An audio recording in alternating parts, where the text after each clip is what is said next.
యేసు ప్రభు పిల్లల గురించి ప్రత్యేకమైన శ్రద్ధ తీసుకున్నట్టు సువార్తల్లో ఉంది. వీరిని నా యుద్ధకు రానియుడి, వీటి వారిదే పరలోక రాజ్యం అని చెప్పినాడు.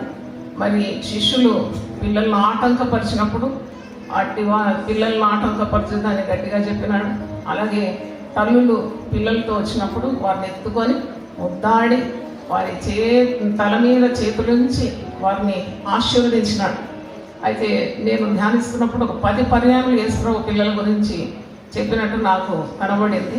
ఒక పర్యాయం అయితే మత్తయి సువార్త 18వ అధ్యాయంలో శిష్యులు పరలోక రాజ్యానికి వెళ్ళాలి, మా పదవులేంటి, మా గొప్పతనం కోరుతున్నప్పుడు యేసుప్రభు ఒక చిన్న బిడ్డను ఎత్తుకొని ఇలాగూ తగ్గించుకున్నవారు పరలోక రాజ్యంలో ప్రవేశిస్తారని కూడా చెప్పినాడు.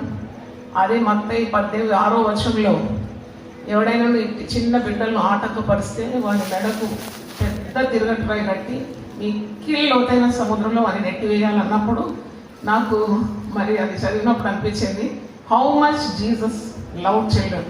చిన్న బిడ్డలను ఎంతగా మరి ప్రేమించినాడో నాకు అర్థమయ్యేది.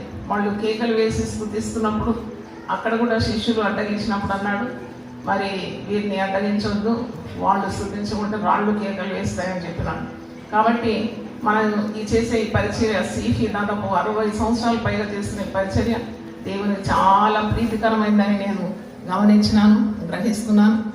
Children are our future. మరి పిల్లలే మన భవిష్యత్తు.